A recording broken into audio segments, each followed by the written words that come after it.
Hello everyone, and welcome to our next session of cartooning and media with yours truly. In this lesson I would like us to look at drawing a frame as well as going beyond it. So it's that concept of fitting everything you want to write or want to communicate within a frame or a few frames, as we will see in a moment. Before we go any further, I would like us to look at some of the work of the cartooning masters, just so we can get an idea of what kinds of techniques that there are around. I'm also going to show you a little bit of some of the work that I've done as well. The first master I want to have a look at is Hergé and his work, especially in Tintin. Now this is the Indonesian translation copy of Explorers of the Moon. Picked up in a very nice bookstore in Mataram in Lombok, Indonesia. So Hergé would have a traditional style of all of his frames. And take a look here. All of his frames, the line that he has used there, is very thin, but it's exact same thickness as all of the lines he's used on his characters and all the detail there.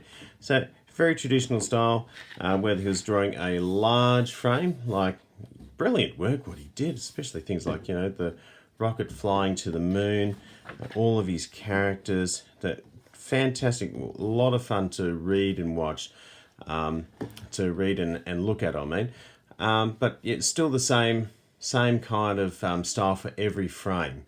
Okay, let's take a look at another master. The next master I want to mention is Gary Clarke. So I must give him a plug because he's an Australian. He is from Queensland. Don't hold that against him. Just kidding. This is some of his things that he does for frames. Now, in these comic strips, he has a three-panel comic strip here. The first frame and the third frame, the first panel, I should say, and the third panel have that outline there that we see, the typical rectangular outline. The middle one though, he has skipped using a frame. Now this does something very important. It actually saves space. As a reader, you read through this and you don't really notice that the frame is there, but it's a good way of just creating space, especially if you've got a lot of dialogue that you want your characters to say. Here he doesn't worry about that so much in this comic strip, but he does save space by making his characters smaller, and he uses that silhouette technique, which we've talked about in earlier lessons. So that's one way. That's another way to present you information. There's one thing this is my all-time favourite comic strip from Gary Clarke. I've just got to put that in. We've got these two rats who are laboratory rats. And this guy saying, "Oh, today they've got me testing a new dandruff shampoo. What about you?" And he's got all these bubbles coming off him there. This poor old rat looks like he's been testing some kind of nuclear or radiation device, and it's attached to his head. And so it's like they're having their recess, or they're having their break time, and they're meeting at the water cooler, having a drink, talking about their day's work. Very subtle, very hilarious. I do love that one. There was one I wanted to show you here with Gary Clarke as well. So one other technique he does. So he's got this long running joke about the turtle who gets out of the water in the swamp and has this dead rat on top of him. He has no idea, but everyone else sees the dead rat on the turtle, and there's often a reaction about it. So same kind of thing before. Frame, no frame, frame. Here, he's got all frames, but he's got no space between the frames. So usually the traditional way is like down here, where you have a frame and there's a space, and then there's another frame there, or he's got no frame there too. So interesting ways of actually doing your framing for the scenes in your comic strip. The third master I wanted to take a look at was work by Hergé Aragonés. Born in Spain, grew up in Mexico, has been living in the United States for such a long time now, and is still drawing. Sergio has been a master, I personally feel, in many ways, but one thing that he does do is he actually pushes the boundaries of framing.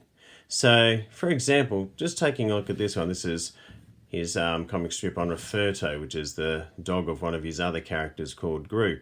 Here we have a frame where we've got some action happening. Roberto's forcing this beaver to chew through the legs of one of these houses on stilts here. And when the sound effect happens, you hear this flum, or you see this flum, really, you read it. But the explosion, the cloud of dust, or whatever it is that happens from this explosion, actually pushes the boundaries of the frame. It actually crosses and starts going into this frame as well. Here you see the house is falling, but even though it's creating a bit of dust here, some of the dust is actually crept out of the frame and is just starting to invade this frame up here. Sergio does this kind of thing a lot. I'll show you another example of what he does. So this goes on to voice balloons too. So this is some more of his work. This is his one of his main and best known characters, Gru the Wanderer. What he does here is when it comes up to putting in the dialogue for his characters, very often Sergio will do this technique where he's got the frame line, which he draws, and then he allows space for the dialogue. And so you've got the voice balloons coming off the characters and invading the space between the two frames, which is something he does quite a bit of. And you see it in a lot of his late work. In his early work, not as much, but in his later work, he really got into this kind of technique. And one thing that I feel this does is when he does this with his information, and back before those clouds of dust, you've got things jumping out at you a little bit more. So it's actually creating an illusion of making it a little bit more three-dimensional. Sometimes these voice balloons here sort of invade a bit out of the frame, and there are some of his works where the voice balloon will actually invade the next frame over. So now I'd like to show you some of my work. Whoops, sorry, I'm just bumping the frame there. So sometimes I will draw a single frame there, like this one, where you've got a few characters there, something's happening in the storyline there, and a traditional type of frame. However, I don't use a ruler when I'm drawing my frames, unlike what Hergé did, where all of the lines are straight. I like to actually do a pencil line first, and then I will go over that with my fine liner, and it's going to be a little bit curvy, and that's okay. To me, that adds to the style of what I'm trying to do here.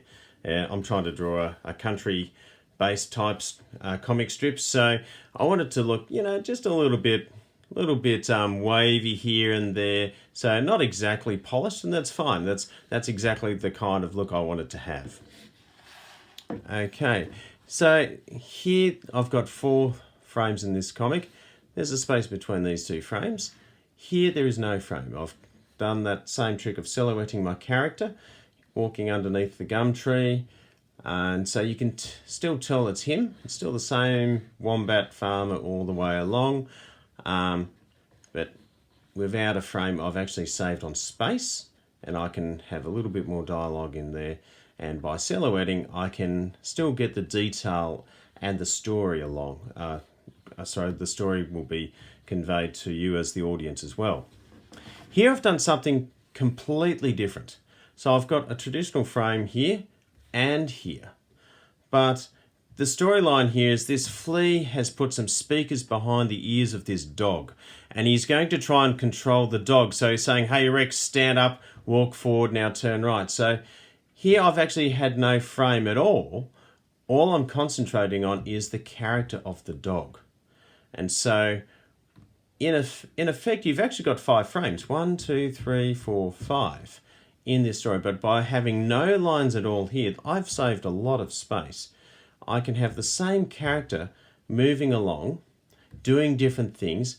I've got the dialogue up here moving along too, so that you as the reader know what's going on here. You know that there's this flea here, he's controlling this poor old dog, and so the dialogue's moving along with each panel of the dog. But, if there was a line here, this wouldn't be possible. So the tail of the dog here is sort of overlapping with this tail here. So they do overlap a bit, but this is just another way of getting some story across as well.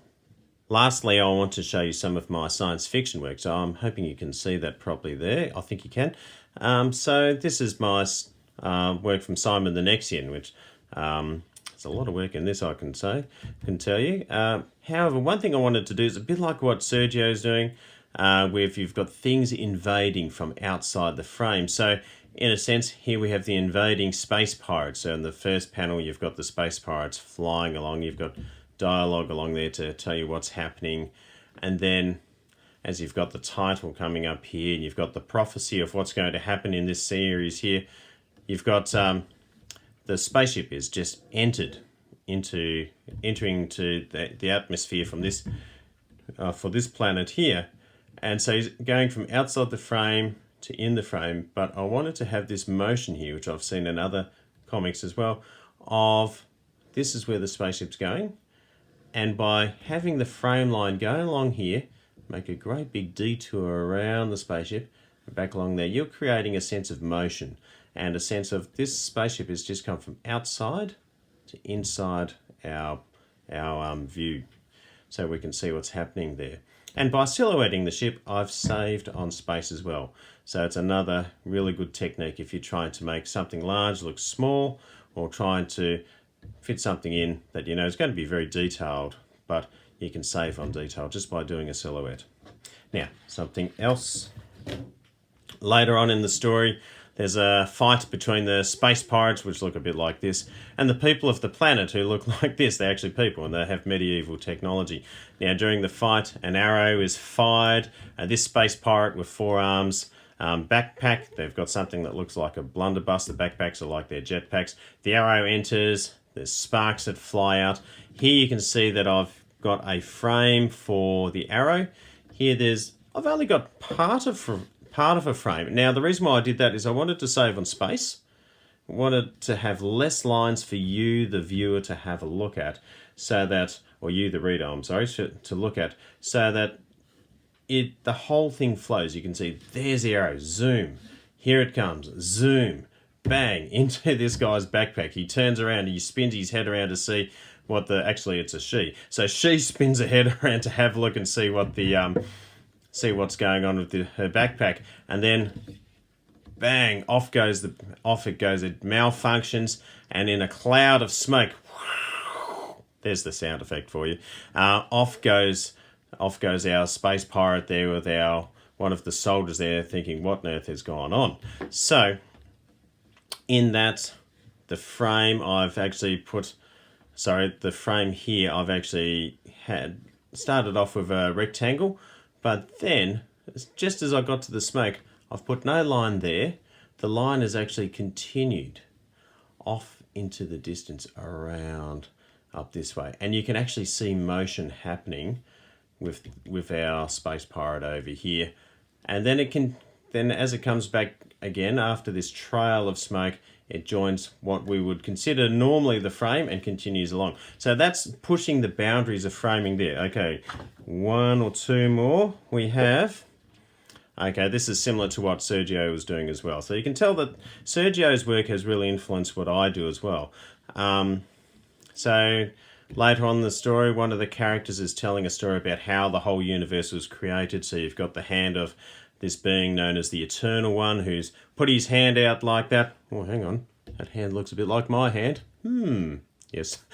Okay, anyway.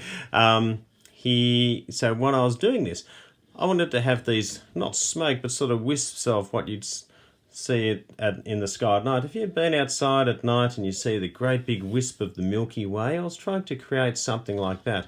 But it goes from outside the frame through what we can see, then outside the frame again. So it gives you an idea that what you're looking at here is just a snapshot of what's really going on. And there's a lot more happening beyond the frame. But you only see this much. And lastly, okay, this is the same thing again. The space pirates come back into the story. We're finding out what's happened to her. We got this scene meanwhile. So what I've been doing with this work here, I've got my characters here talking to each other. There's some boxes there for dialogue, and that's fine. But when there's a frame with no dialogue, I just want you to be able to read the story with just pictures alone. which you can do. There's plenty of books out there where they just give you a picture and you are to read the story just through what's happening in the story. It's another way of communicating. So I've got this meanwhile here. That's outside the frame. Then we have the smoke trail, which starts off just outside the frame as well and goes back in. So that gives you an idea. Here we have again, here's our character. Part of the character actually goes off the frame too. It looks like she's almost going to jump out of the frame, but I've actually cut her short there. So that arm actually goes, is actually blocked off. That part of her head is actually blocked off. And this hand is just, this clawed hand is just over here. So you get this idea of movement. You get this idea that because I've got an open line there, it's happened. The action has started on somewhere over there. So beyond the frame, and now it's coming back into the frame to what you can see. Now I really must show this as well. So this is an original piece of work of mine. Comes from when I first started teaching Chinese. So I wanted to draw a poster to say Happy New Year, Happy Chinese New Year, and 2018 was the year of the dog. Now to draw the frame, I had a good look at traditional Chinese art, and one thing I really admire with a lot of Chinese work is how intricate they make the borders. So my borders here aren't as intricate as what you see some of the traditional Chinese work, but I wanted to have this kind of effect of the lines up here. So this is in essence the other thing I'm trying to tell you, everybody. Have a look, have a really good look at what happened, the traditional art of other cultures as well.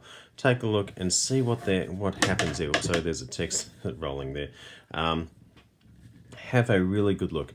It can be a very, very good thing to help influence what you do as well. And I was quite happy with this. So to do this, I had to measure out half centimeters just there. So if you can imagine, this is actually 3x3 grid that I measured out with pencil. And then I knew I wanted to have a line go in. I wanted to sort of do a bit of a loop and go back out again and have another line go in. When I did that first line, that didn't seem complete. So I thought, well, I need another line, just sort of coming in there, finishing there, going in for that corner and coming out. And that to me, it looks like it's a traditional Chinese style corner and border line. Now, just having that along there seemed pretty plain, like I've got the same thing happening in these corners down here. But halfway along, there's a lot of line going along here, and it would be pretty boring if I didn't have a little rectangular bump in the middle. So here comes our line, zoom, zoom, zoom, zoom, zoom. Whoops, there's a rectangular speed bump to get over, and then off it goes again. And to have those, I had to measure it out so that this is exactly the same distance down as this one, and they are, they're actually symmetrical like that, and that's fine. That's really good, and that helps tell the story of the picture that we are celebrating the traditional Chinese New Year for 2018. Well, now what we're going to do is I'm going to show you some of the techniques that I use when I'm drawing a frame. So, very first thing I do actually, I just find a scrap piece of paper like this, and I go to the other side of it, and I just draw a rough plan. So here's my rough plan of what I want to do.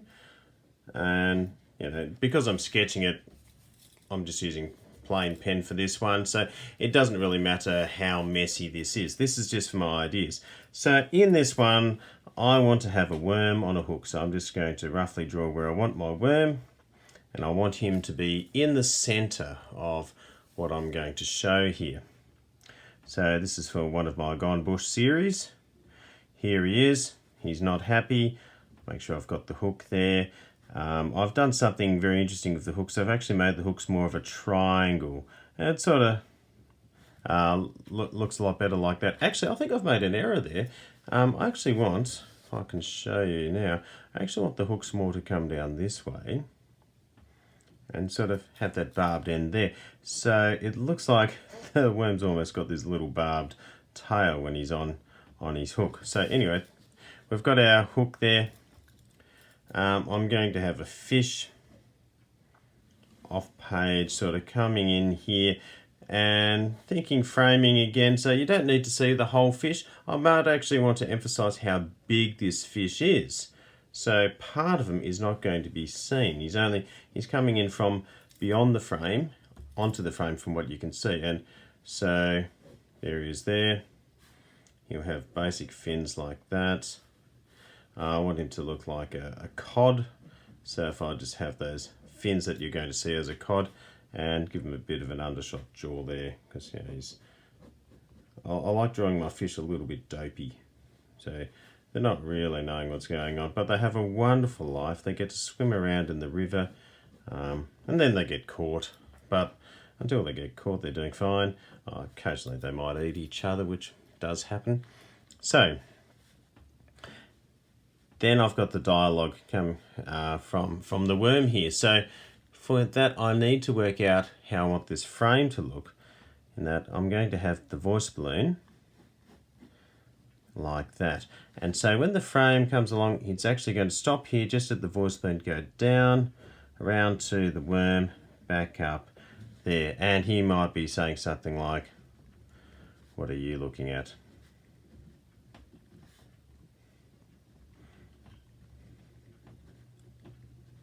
"What are you looking at, buddy?" So he's not happy with this guy.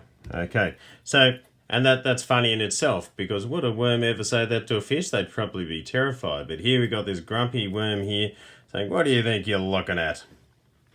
Okay, I might even add that this is why you do a rough, so that you can add your corrections.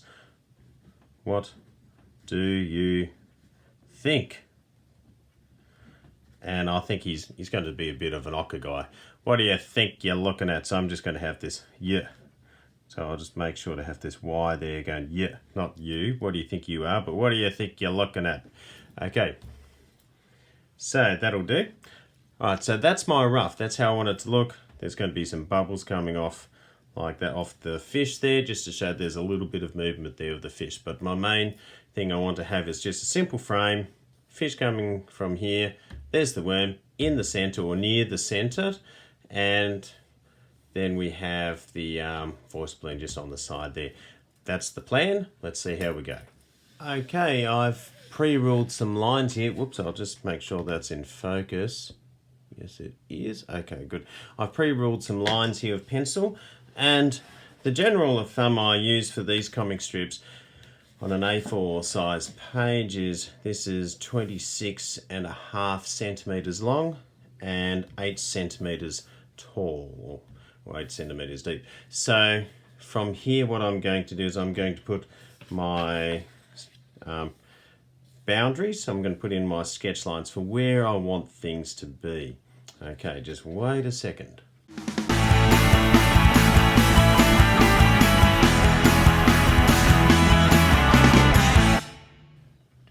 Okay, these are my very light lines I've done. Now I've made them very light so that I can rub them out later with my eraser.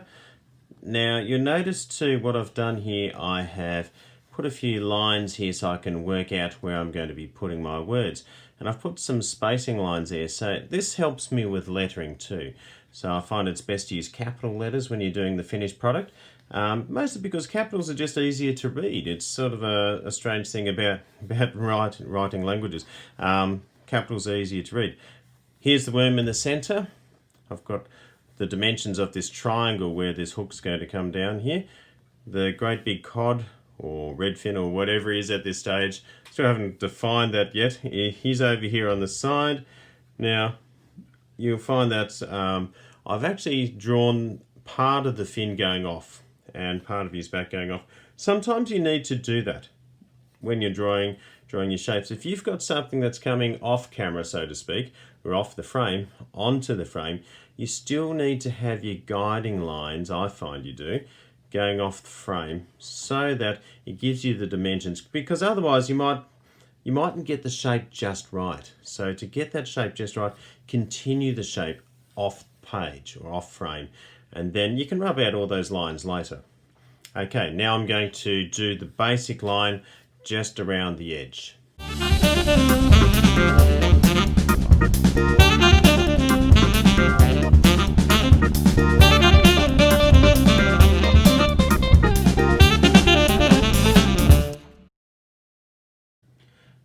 Okay, I've drawn the outline here, leaving a space there. I've also gone ahead and drawn the worm and the fish as well. You notice too during the time lapse that I actually redrew the hook, because as I drew my worm, and I need to explain too, I didn't actually make the worm as big as what my sketch lines were. And you can do that when you're drawing, it's your picture, you can change your mind. And I thought, well, I didn't actually want him to be that big, so I drew him a little bit smaller, not that much smaller. And then when I got up to drawing the hook, I realised that the hook was not quite on centre, so I went back and did a few more sketch lines with my pencil, worked out where the hook should be, and so that way he's all set there. So I can rub out the lines for that later on. The next task though is to do the lettering here, because I'm not going to know how big this voice balloon is going to be until I do my lettering. So just taking a look at the plan. Okay, that's looking so good so far. I'd need to do that too. Also, there's another question here about what's happening down here, because down here is a very empty space. There's a few options there, but I'll solve that one a little bit later.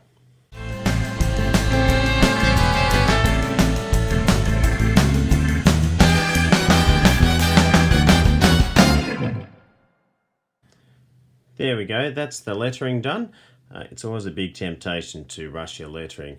Another good reason for capitals or using capitals for your lettering is because it's actually a bit easier to write. It is easier to write capitals with all these straight lines than doing your smaller writing of all the, the curves of the Y's and the H's and the G's and things like that. So it does make more sense doing capitals. And like I said, easier to read. Now, the bubble, the voice balloon, I think we can take in this space here. I'm actually going to make it just a bit of a sketch of a bubble line there. You can always, if you want to, if you have something curvy, like the edge of a cup or something like that, or a coin, use that to help you with your curves. But a curve like this, you might have noticed my old high school maths mate, which I used for ruling before. You could always use that to get some curvy lines there if you want to. I like to just sketch it so I've got that line there. And you notice I'm actually trying to give a fair bit of space here so that you can read the words. So I want the readers to be able to read the words without getting too confused by lines that are too close to the reading. Okay, then I'll have a bit of a point there so you can see that this voice, these words are coming from the worm. Okay, now let's make the line complete.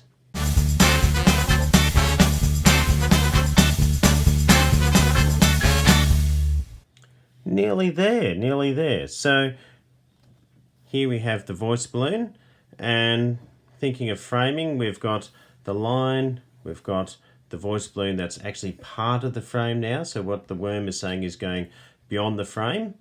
You've got the fish here who's coming from out of focus into focus. And just here, I've just filled up this gap with a plant. I just wanted to have some kind of river weed growing here. So I've made it a little bit wavy to look like it's being moved around with all the currents and flows of the river and the water. So now the only step left is to rub out all the lines and then add some shading.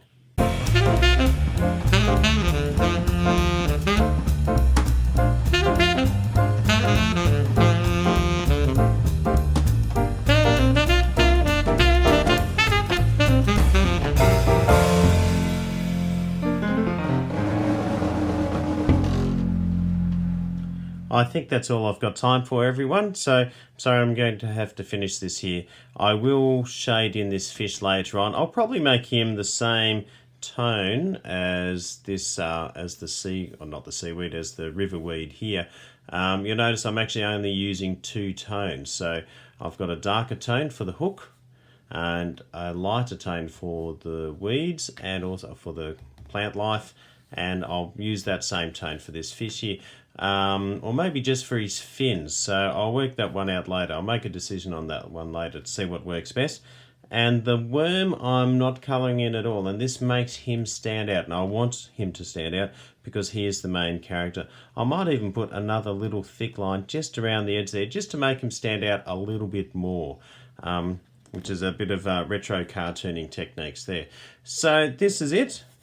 What I'd like you to do, Year 8s, I want you to have a go at doing some framing. Work out a frame, work out what's going to be within your frame, what's coming off the side of your frame going onto it, so you're not only going to see part of it.